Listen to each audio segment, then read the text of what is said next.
So, welcome everyone. Let's start.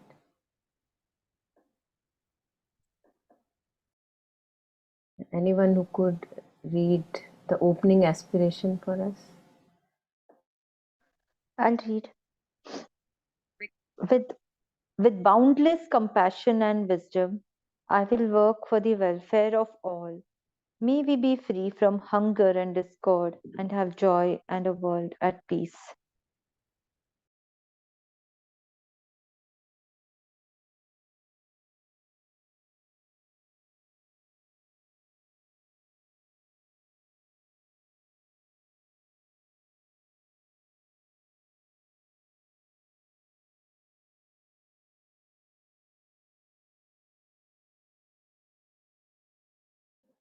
Yeah, thank you. So, we were on the verse 2, and still again many things to touch.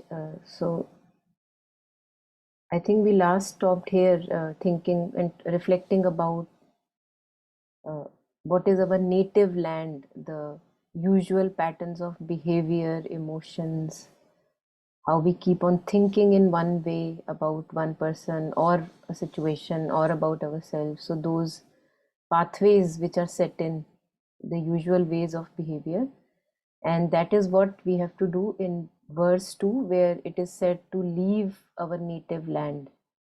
So, maybe we can read the verse 2 again and then we can get on that page where we were at. Anyone who would like to read the verse 2 for us?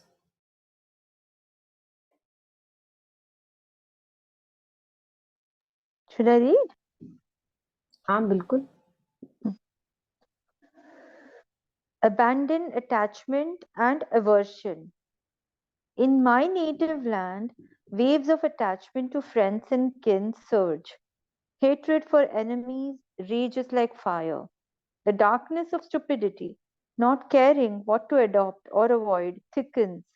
To abandon my native land is the practice of a Bodhisattva. Should we continue? No, just the verse, because we have already Yeah. touched upon the lines. So thank Huh. you.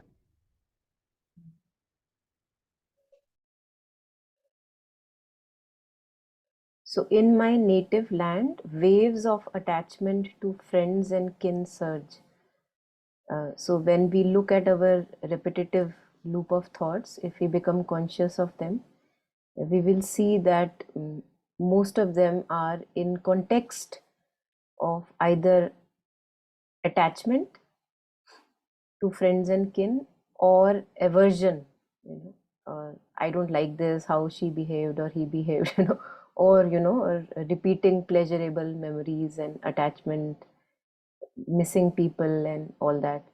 So in my native land, the repetitive ways of thinking and feeling, waves of attachment to friends and kin surge, and hatred for enemies rages like fire. And again, not to mention that at times the same person for whom I may be feeling attachment, I will be feeling hate at another time. So we don't have to think that they are separate categories of people. There could be, but in context of the same person, I could have attachment related thoughts or aversion related thoughts. The person doesn't have to change. The darkness of stupidity, not caring what to adopt or avoid, thickens. So if I continue in my loopy patterns, if I continue to believe in those repetitive thoughts, then I'm not conscious of what is benefiting me, what is not benefiting me. I don't become conscious of that, oh, this loopy thought pattern doesn't benefit me anymore. It doesn't benefit the other person. It doesn't make me less poisonous. But we still continue and continue our old stupidities. To abandon my native land, to let go of our comfort zones of thinking and feeling, is the practice of a bodhisattva. So I was just for myself only, just kind of reflecting over it. Yeah, anything here? Anyone wants to share?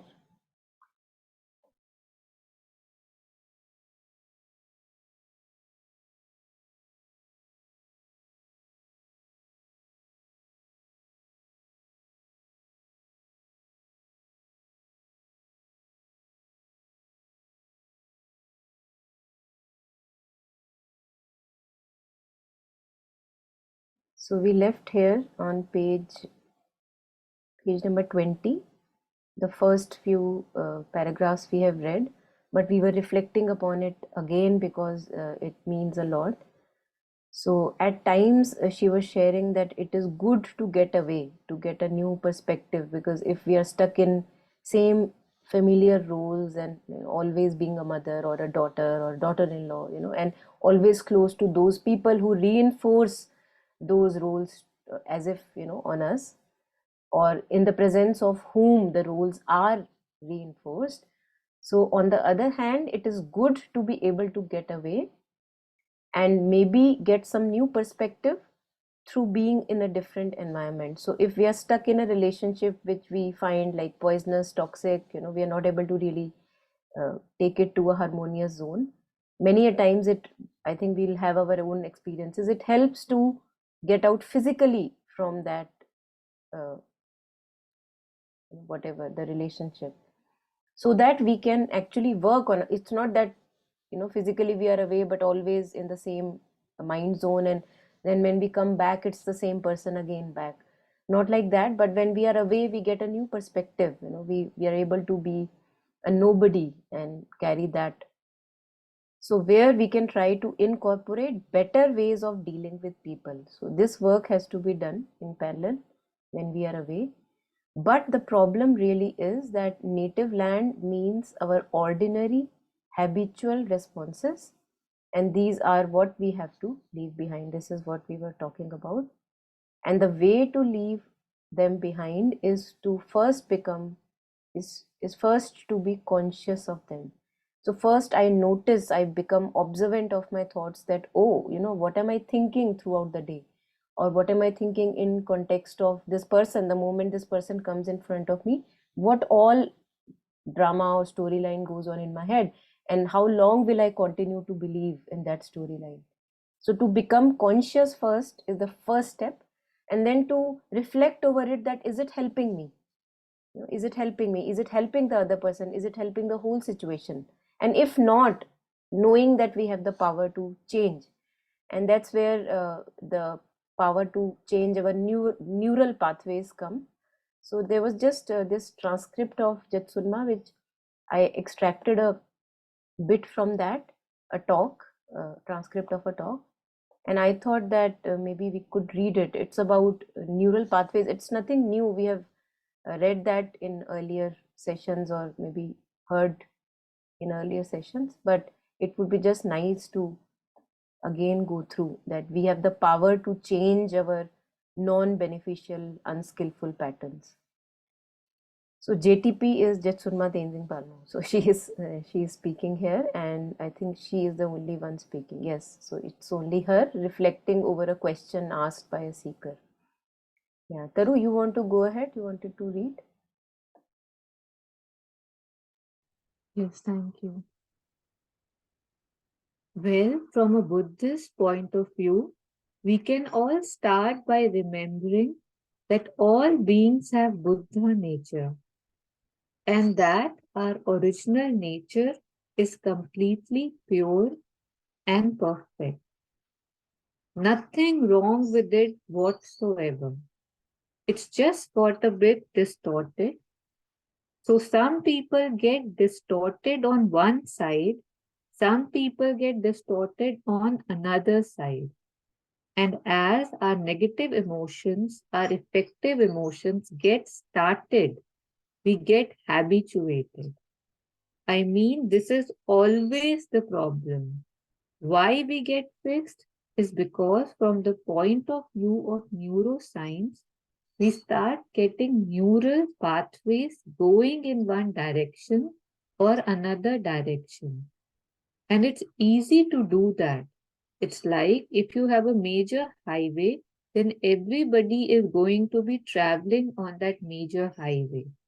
But then we realize that major highway is going to lead to crash up, or it's leading to places we don't want to go.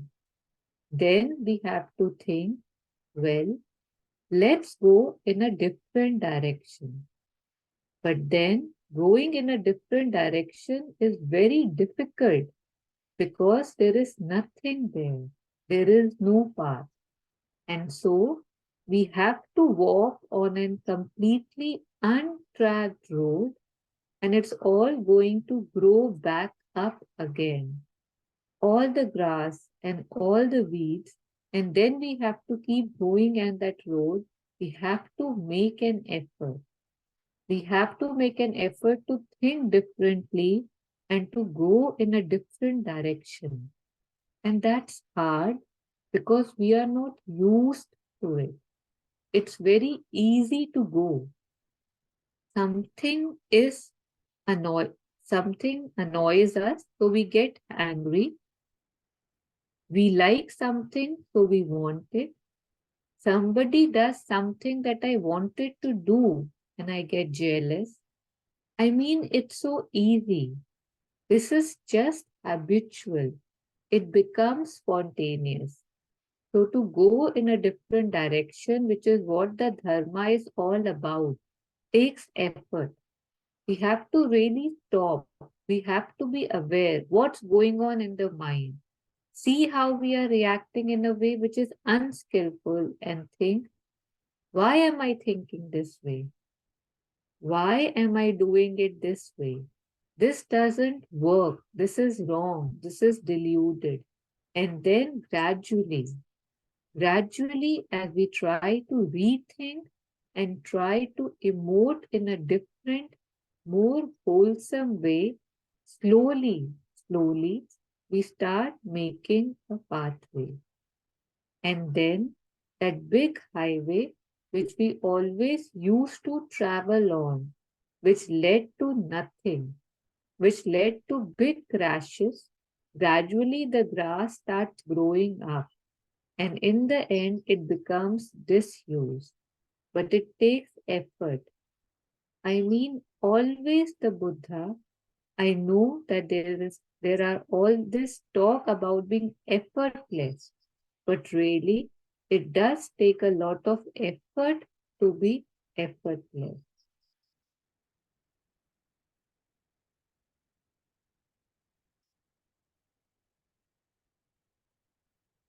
We can also stop here, but basically it was just, I think, this is enough. Yeah, I what I wanted to share was just what you read on neural pathways. Yeah. So any reflections are welcome, anyone.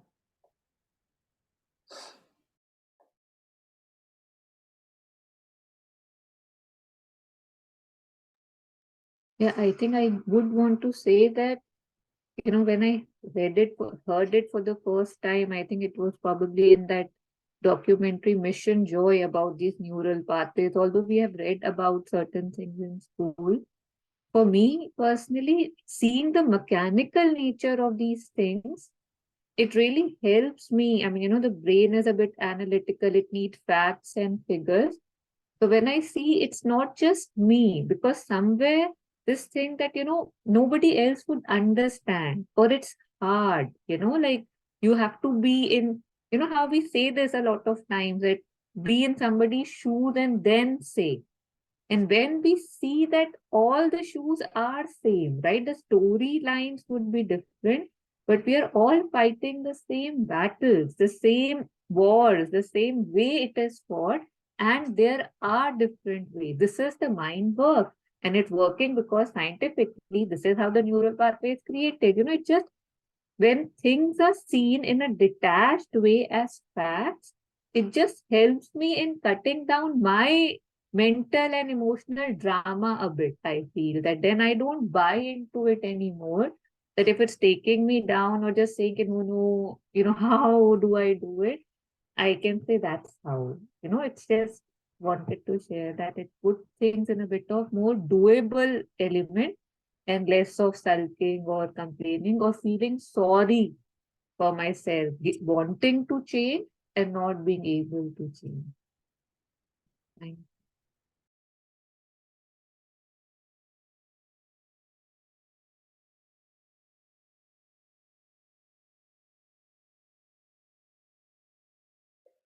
So I'm also reminded of mother saying exactly this. It's really amazing how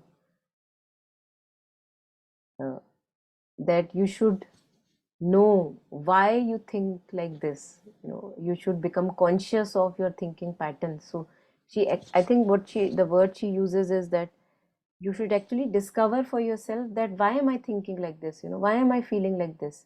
So to become conscious of our habitual patterns, so that I can step back, where she's talking of stepping back from the surface consciousness, there she is talking exactly of this. Yeah.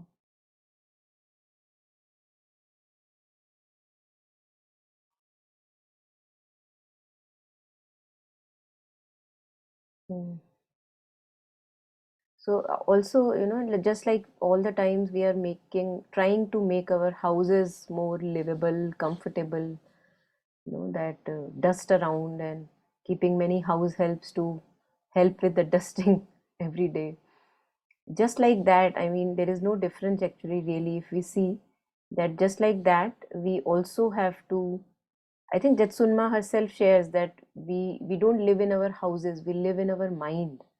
So it really matters what is the space within, and to keep it really clean and neat and organized as much as possible, to whatever degree of consciousness we are awakening to get rid of the stuff, just like we do in our material homes, to keep giving away the stuff which we are not using for a long time, and maybe it's rotting, it's giving lots of smell, and the kind of rotting the environment of house. So just to be sensitive to that, I think that really, yeah. And it really amazes me that many a times there are people who really bother about their homes a lot. Really, I mean, keeping them very neat, tidy, clean, spick and speck. But I don't know, maybe I'm just wondering, I don't have any answer. Maybe it's in a matter of time that we also become then conscious of, oh, there is gandagi inside also. Because I have seen that living in our crude, rudimentary consciousness, people actually can be very, very clear and sorted about their houses. But as if there is so much blindness here that we don't even, with the same eye, as if it doesn't go here and checks that what is the mazara here, what is going on in the head. Yeah. So just wondering that. And sometimes for a lifetime, we can be like that, like very sorted, organized in terms of material life.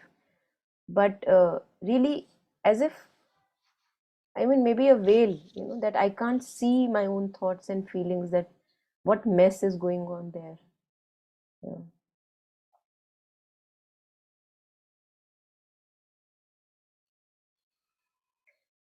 Yeah, so I think as Taru was sharing that we can all do this. I mean, it's nothing more hocus pocus or occult, that just looking at what are the beneficial patterns which I can still follow, and what are the patterns which are now harming me, and maybe we can let go of them. So, and nothing specific to me or another person. We all, as said, are in the same boat. This happens to each one of us, that we are habituated to our older patterns. Over time, they rot, they don't benefit, still we keep sticking. And now we are realizing that by becoming conscious, I can let go of the ones which are not benefiting. Yeah, very simple. At least sounds very simple. Yeah.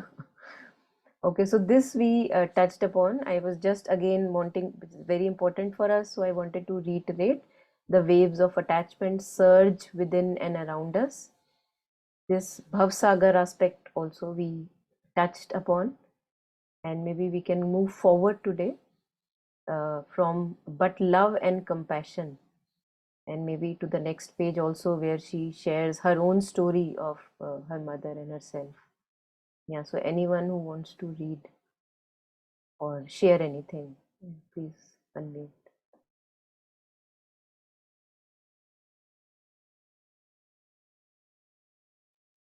I'll read. But love and compassion, which are essential qualities on the path, are quite different.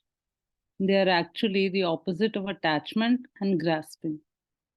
This is one of the most difficult distinctions for us as ordinary sentient beings to really understand, because in our society, we believe that the more we are attached, the more loving we are. But it is simply not true. Attachment is tricky, but basically it means I want you to make me happy and to make me feel good. Conversely, love says, I want you to be happy and to make you feel good. It doesn't say anything about me. If being with me makes you feel happy and good, wonderful. If not, then so be it. The important thing is that love allows us to hold things gently instead of grasping tightly. It is an important difference. As an example, I tell the story of my mother. My father died when I was 2, so he was out of the picture, and my mother brought up my brother and me by herself. Eventually, my brother joined the Royal Air Force in Malaysia, so only I was left at home, and my mother and I got along very well. She was also interested in Buddhism, so we would go to Dharma meetings together and entertain whichever lamas or monks were in London at that time. Then, when I was 19, I got a letter from India telling me that there was work for me and to come. I remember running through the streets to meet my mother, who was coming from work, and saying to her, "Oh, I'm going to India." And she replied, "Oh, yes, dear. And when are you leaving?" She didn't gasp.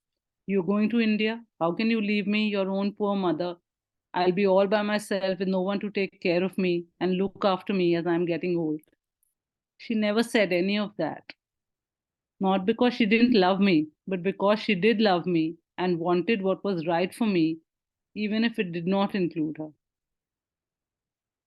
Afterward, when I was in India, every 10 years she would write, "If I send you a return ticket, will you come back for a month?" And so every 10 years, I went back for a month, spent time with my mother, and then returned to India. She also came to India for 1 year. She loved India. It was very different from the way it is now, but she loved it. She loved it. She loved the Indians, loved the Tibetans, but she got sick from the food, so she had to go home to England. But that was love. Should I continue? Yes, actually, you can, yeah, continue and we can be done with this page 21. Sure. Yeah.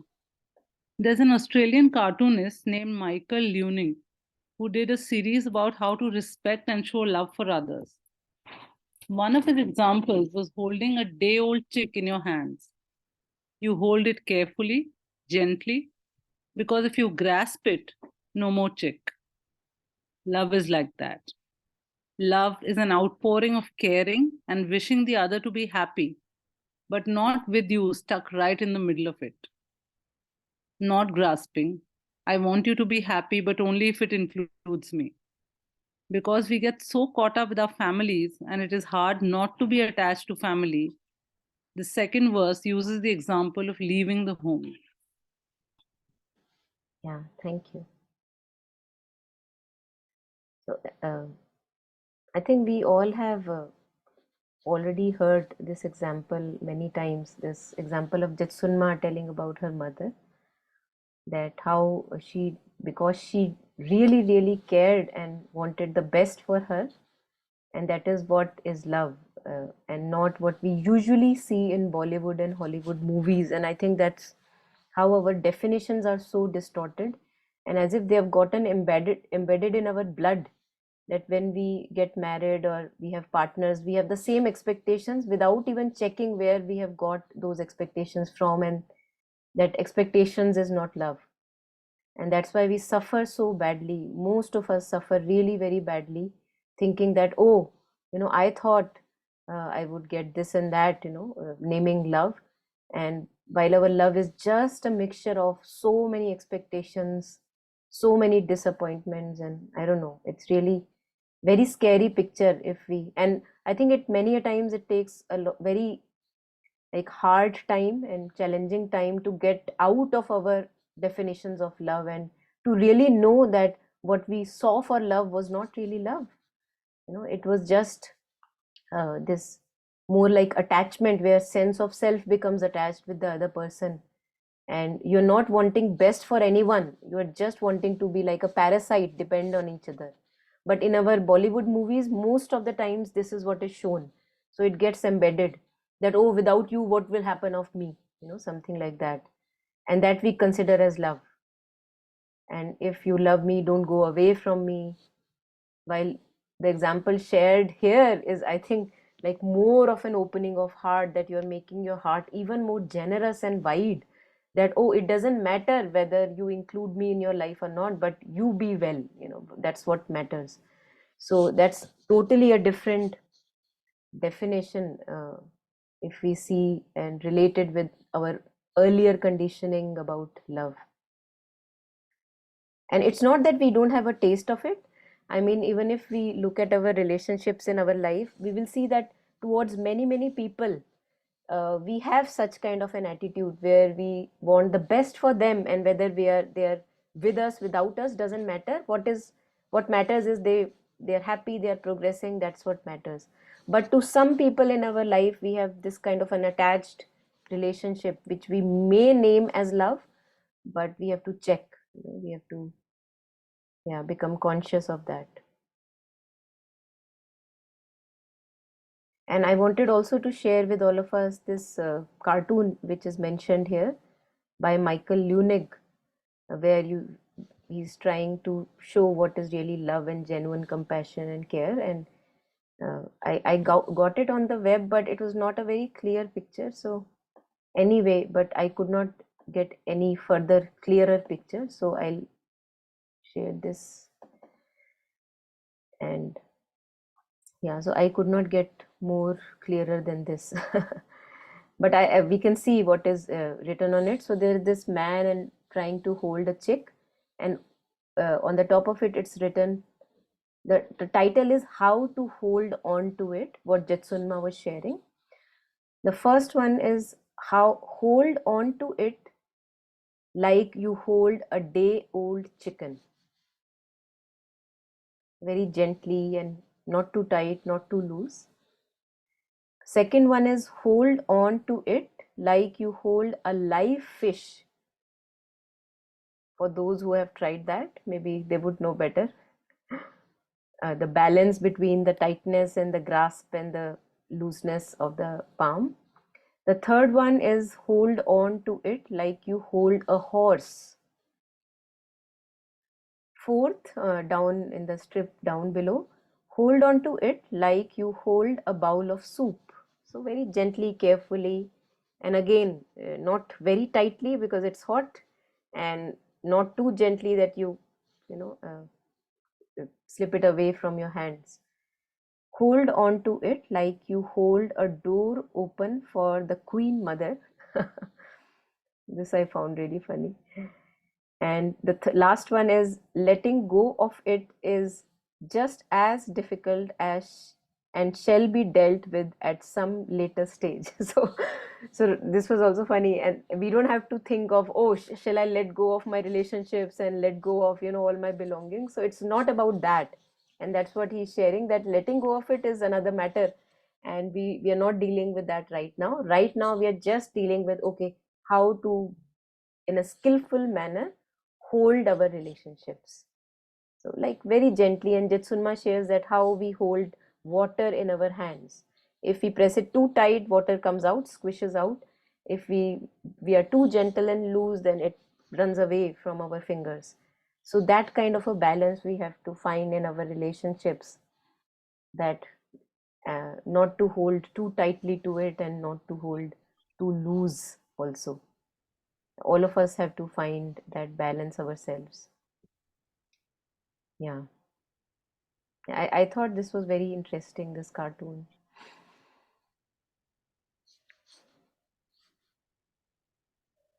Because many a times, when we are talking about our attached relationships and wanting to transcend the attachment, and uh, wanting to let go of our grasping, we wonder and we actually become afraid that, oh, do I have to just leave the relationship, or shall I not be calling the person at all? No, shall I not keep in touch with the person at all? So either we are there or too grasping. So we can't, we have a troublesome time, really finding a middle way.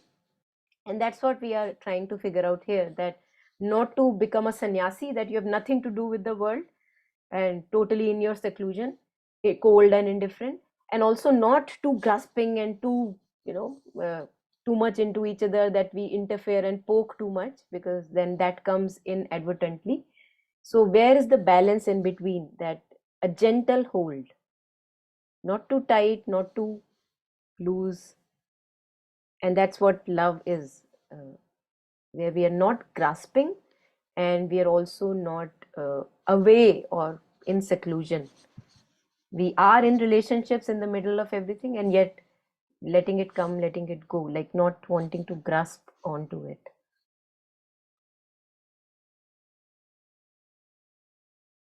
Yeah, so any thoughts here? Anyone, any reflections?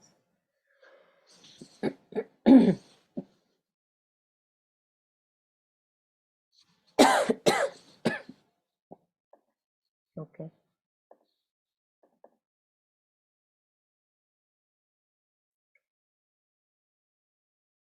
Yeah. So I think this maybe we can move forward today, that uh, attachment is when I want you to make me happy. Always the focus is on me, my needs, my expectations, my demands, what happened to my dreams. And I want the other person to make me feel good. If she's not making me feel good, we have disappointments. And as mother shares, that it's the vital which is getting disappointed. It is the vital, the desiring self in us which is in front, and it is okay if it gets disappointed, because we have to move away from the desiring soul to our true self. So all of us at some point of time in our life will be facing these disappointments. It's very normal and usual in a human journey. First you have high expectations, and then like you fall on your nose, that, oh, I didn't get what I expected. And so that vital disappointment is completely okay, because that is how we step into our true being. So it's a very auspicious process for anyone who is right now also going through this. It's a very, very auspicious process, where we are getting disentangled from our vital self, the desiring self, the desiring soul, and stepping in our true beingness. Yeah. And how she was sharing that true love is, I want you to be happy and to make you feel good, and it doesn't say anything about me. If being with me makes you happy and feel good, wonderful. If not, then so be it. That's where we say that, oh, you have to open your heart for true love, because that really requires a jigra, that you are so courageously saying that, okay, if your happiness lies somewhere else, then so be it. That requires a lot of courage and um, opening of our heart.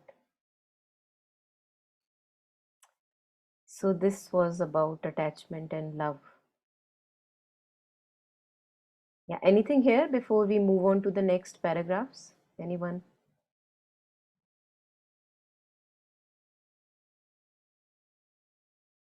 Okay, so we will move further in that case.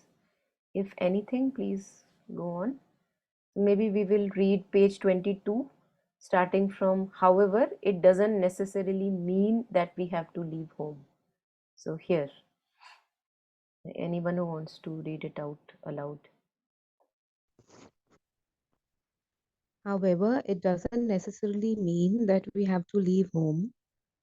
What it does mean is that we have to start thinking in a different way about our loved ones, a way that genuinely cherishes them and wishes them well, but allows them to be who they are without trying to manipulate them or make them say and do what we want them to do because that would make us happy. It's about allowing them to be who they are and giving them the freedom to have their life, whether or not that includes us. So we start by practicing on those we love and are close to. We practice how to genuinely love them as they are, whatever they are, without grasping. I remember when I was 15 or 16, my mother one day, out of blue, just said to me, I want you to know that there is nothing you could ever do that would cause me not to love you. That's love.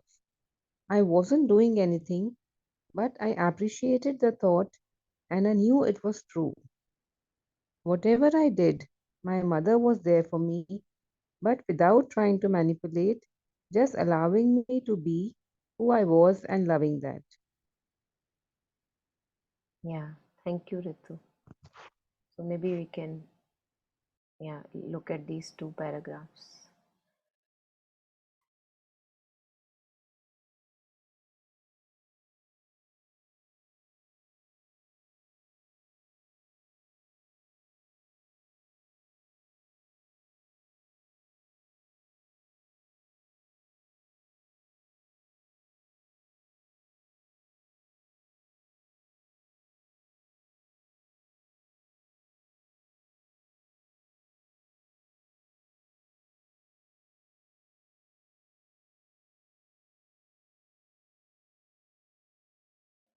I think this first one, if we see that many of our clashes are originating here, that if somebody who is intimately close to me or people living in our family, I mean, this is major discord, reason of discord, because if people are not behaving the way we would like them to be, it becomes the issue of our clash. And this is so common, so common. And then we have our moods, that we are not talking with them for a couple of days because you did not behave the way you were expected to behave. And we so rightly like stand for our moods, that see, I am the one who is having the bad mood, because see, you didn't behave the way you were supposed to. So again, I mean, identifying with our moods, thinking that we are our moods, while it's the ego consciousness we all the time are identifying with. And yeah, no one is a winner here, neither the other person nor our own self. We also remain in a poisonous zone, and the other person also, poor fellow, the burden of expectation. And mother says on this that you should not complain about anybody's behavior. Very simply, she puts it very straight. And first of all, if you have the power to change that person, okay, you work on changing it. Like we have some power regarding our own self, or maybe, our children specifically, little children, we have some, especially mothers or fathers, whoever is close to them, they have the power to transform. So rather than complaining, we can work on transforming.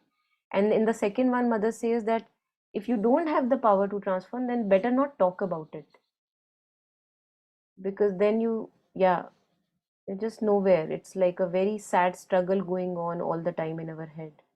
We can't fix them, and yet we are always thinking about fixing them. So that really becomes a big trouble.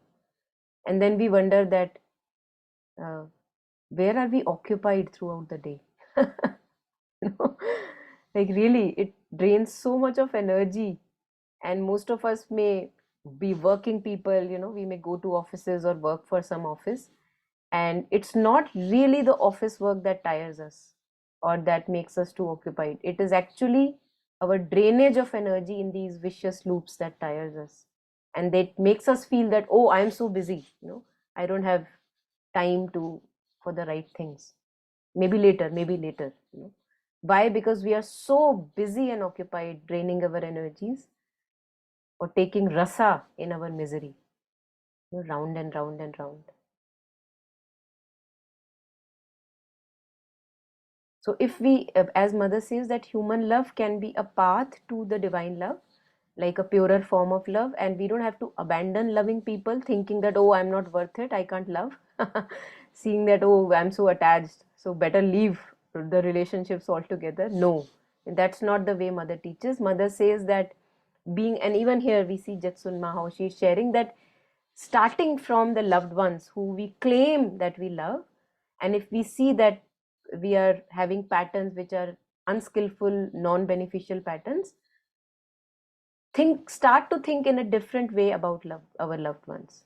You know, that okay, what will make them happy? It doesn't matter how am I placed. No, what if walking that path is giving that person benefit, progress, whether it includes me or not, I will take care of myself, but that person must go that way. So stepping back from people's lives, we interfere too much in people's life and we claim that we love them. So a way that genuinely cherishes them and wishes them well, but allows them to be who they are without trying to manipulate them or make them say and do what we want them to do, because that would make us happy. So now I am taking the responsibility that don't bother about my happiness. I am going to be my best friend, really don't bother about me. You follow whatever path you have to follow. So I think here Maitri also comes into picture, because if I am a friend to my own self all the time, that I know people may not be there, but I am there for myself, then I can also allow other persons around me to be to let them befriend themselves, because it is beneficial for everyone to be a friend to them, their own self. So when we are doing it for our own self, then we also respect the other person's space, that that respecting and knowing that that space is necessary, being our best friends.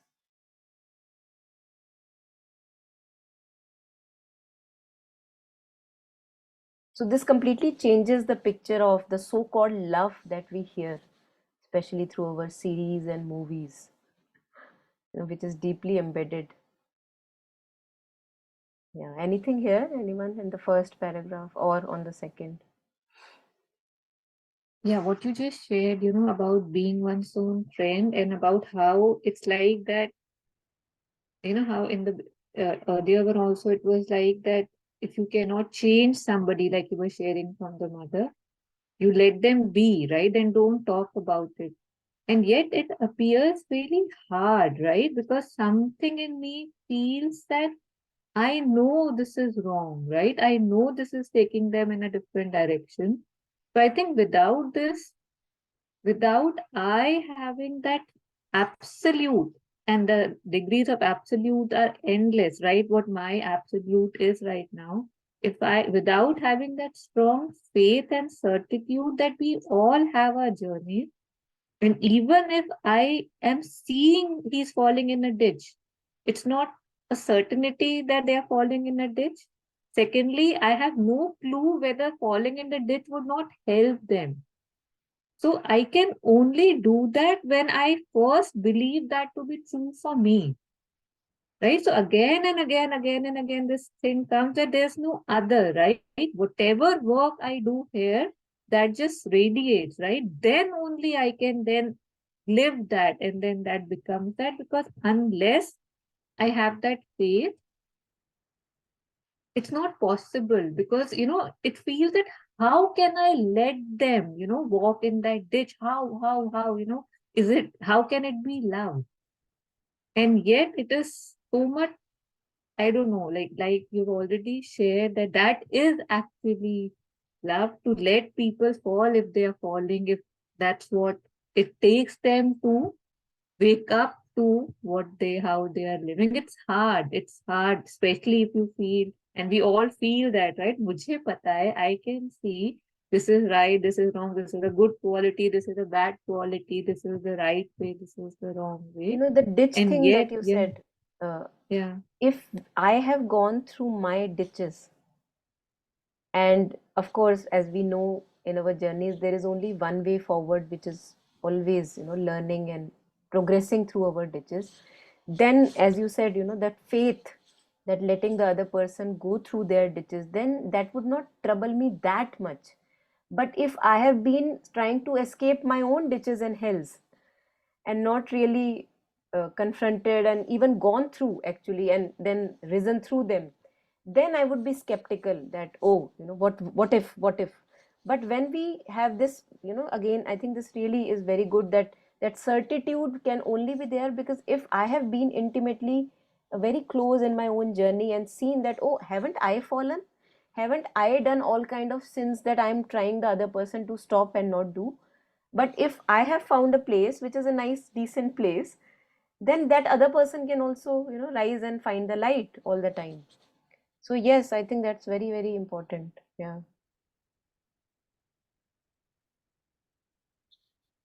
And also kind, because if I'm stopping the people to go through experiences of what I think are not right or whatever, then it's not, I would say, kind, that you are not allowing the journey to unfold and poking every time in between. And yeah, one thing on poking, that I feel that we are usually so distracted. Our focus is not on our own journeys. We are so distracted in the mind all the times. So rather than focusing on my own journey, which actually by its effect will help others, I keep on poking fingers into other people's lives. I don't know how much that helps. Again, a question, not an answer here. But yeah.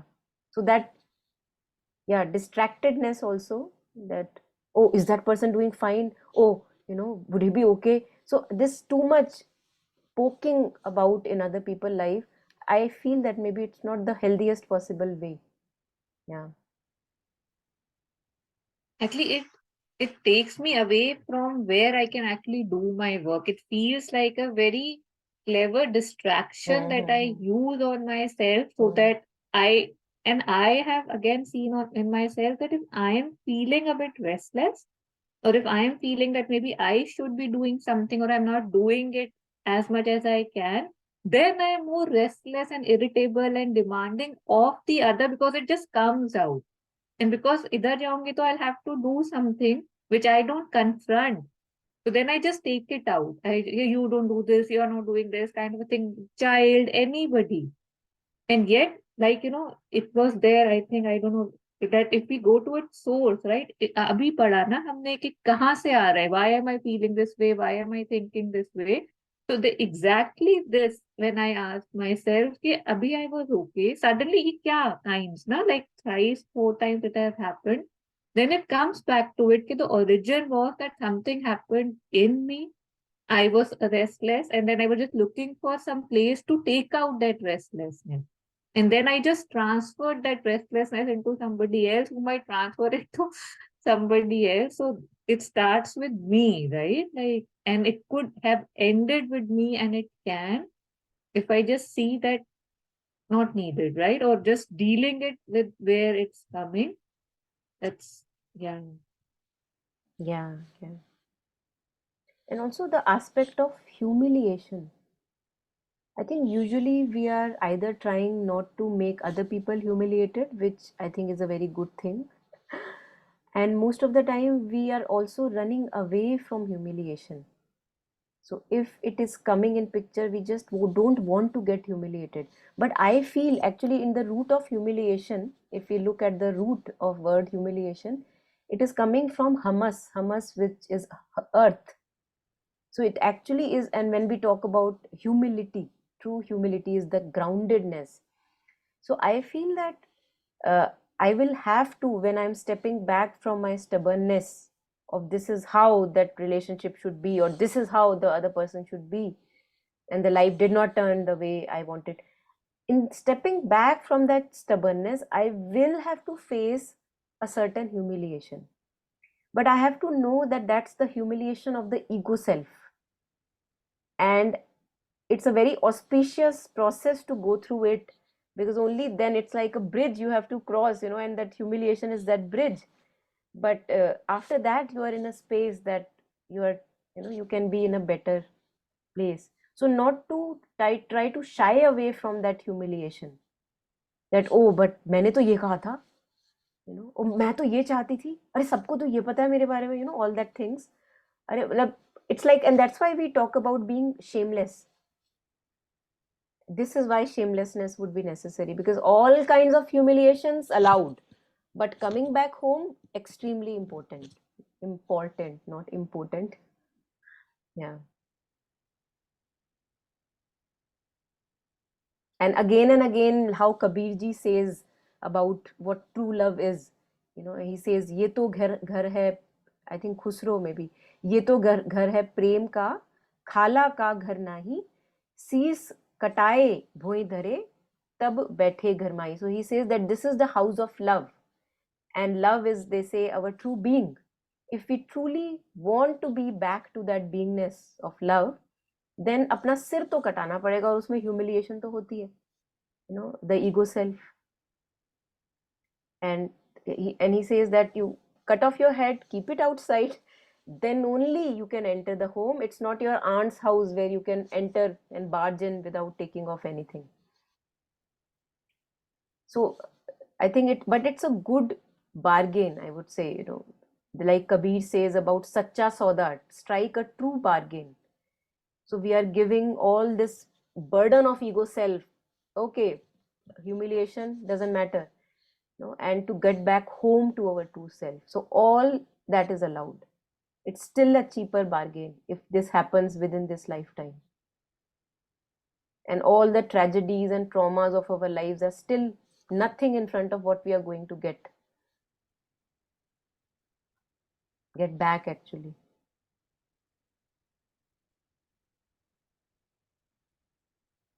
Yeah, this humility and humiliation, I never realized humility would be the root for both, because humiliation has such a negative thing, right? Like as if something wrong is happening. But if it's taking me towards the ground, Yeah. it is for my welfare, right? Yeah. Very hit ke liye hai, yeah. I think many times we talk about, when we having maybe sibling rivalry or something, we talk about, oh, but you insulted me, you humiliated me, and that is the ego self actually getting grounded, which is actually a good thing, because I'm not the ego self. But why we feel humiliated and insulted? Because mostly we are identifying as the ego self, that, oh, she said something to me and I am now down here, just because I'm identified with my ego self so much. Yeah. So just tying with this, the second para which said that, I would love you no matter what, like where the mother is here in this thing saying it to her daughter. And yet, I feel that in the name of this love, we end up supporting a lot of things which are not good. So I think saying this unconditional, taking this stance of this unconditional love, feeling it, not just stance, it sounded superficial. And yet there is a difference between supporting and stepping back, right? So if I know somebody is not doing, say somebody is just in a victim mode and say just crying, right? So me saying that I'm there for you doesn't mean I'll just keep patting her back that yes, yes, yes, बहुत बुरा हुआ, right? Like, oh my God, the world is cruel, the God is cruel. That is not the love that we are talking about here, right? Like, one can be step back. One can say that, I don't agree with this and you have to get up, and yet I'm standing here with you. Very So important. that I think benefit की बात हो गई ना. So if the other person in such a situation, that I am supporting the other person is in such a situation that it's making actually the person more infertile and weaker, and it's not empowering, which all of us can see. So if I am helping a person in the name of, oh, let me get him a job, or let me, because she's my sister, let me get her a job.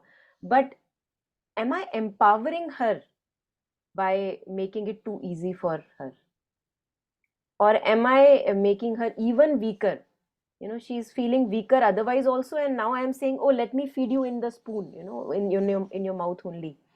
So I think that discernment we all need to have in our own relationships, that okay, I have left that person alone now for some time, and I know that person may be crying, really feeling like disheartened, but I know that he will rise and he will be okay. So that requires a lot of courage. That's why love is synonymous with courage. Yeah. So you're right. I many a times in the name of this unconditional support, we keep on actually making the person weaker and weaker and weaker, and maybe handicapped, not letting the other person exercise his muscle at all, providing, in the mouth for everything. And then we wonder that how did we reach here? So not seeing that whether it is empowering the other person in a longer run, or is it disempowering. I think that needs to be, yeah, there.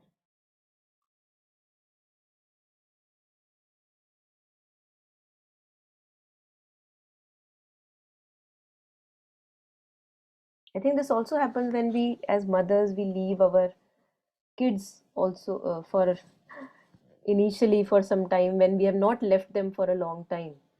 So initially we have this hitchhik in our heart that, oh, will he be okay? Will he be fed? Potty अच्छे से साफ होगी कि नहीं होगी? But then slowly we realize that that only empowers the child, and the child makes relationship with a wider circle rather than just one person. Yeah.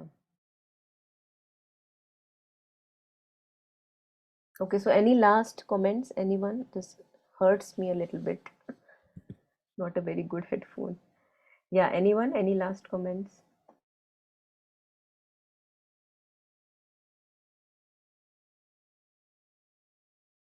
So I think we have some takeaway messages here, which it would be nice if we can practice. So we start by practicing on those we love and we are close to. We practice how to genuinely love them as they are, whatever they are, without grasping. I think this is the practice that we can start doing. Whenever we see that again a grasping attitude is coming, a controlling, dominating attitude is coming, we can just allow the journey to unfold for the other person. And yet, of course, we are here, we are not going anywhere. Yeah.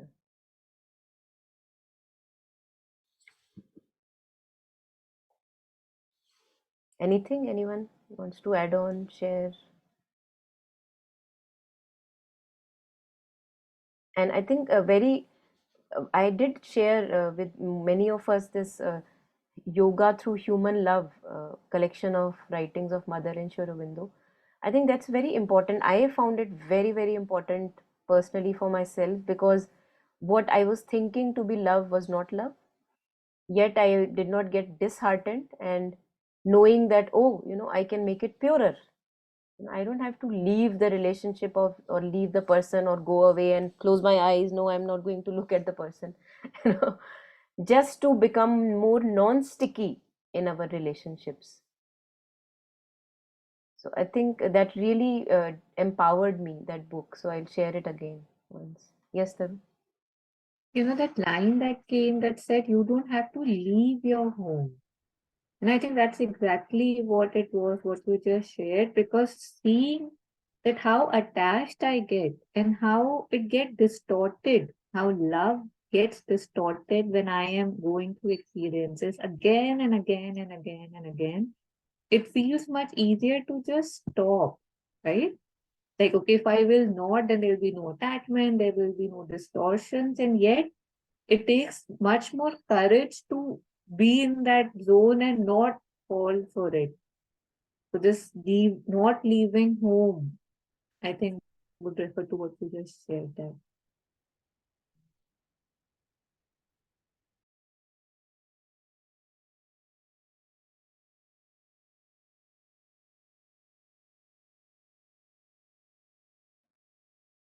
इतना सन्नाटा क्यों है भाई? लोग तो बहुत बैठे हैं हमारे यहाँ. Okay. Bye, Shweta. Thank you for joining. Yeah, thank you. This morning I was reading a book on psychology, and they were talking about something called dialectical behavioral therapy. This is for people, families who are dealing with people who have some disorders, as in personality disorders and all of that. And a very different context, but the kind of tools that they were suggesting were very similar. So they were talking about something called radical acceptance.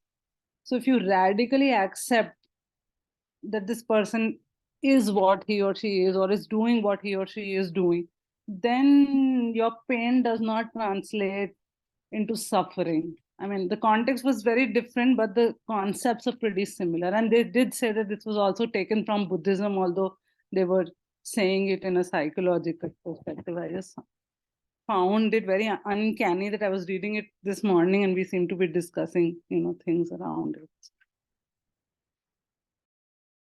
Yeah, beautiful. Thank you. Thank you for sharing. Yeah, anyone? Ritu, you wanted to add on something? No, no.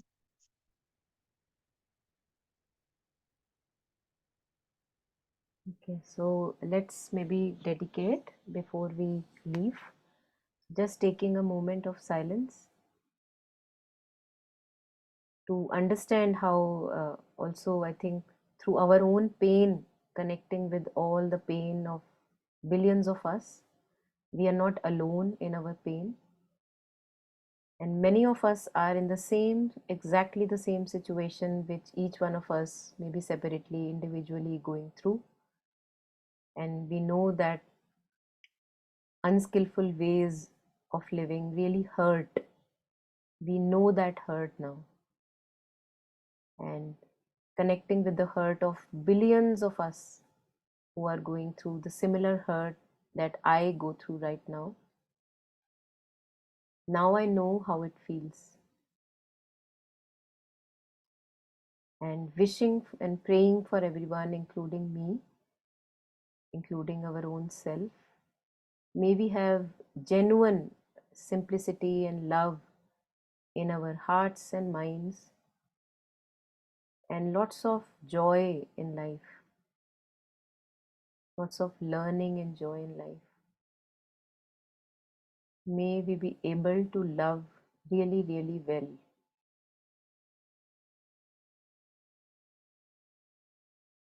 So, extending our heart and love and merit to all the sentient beings.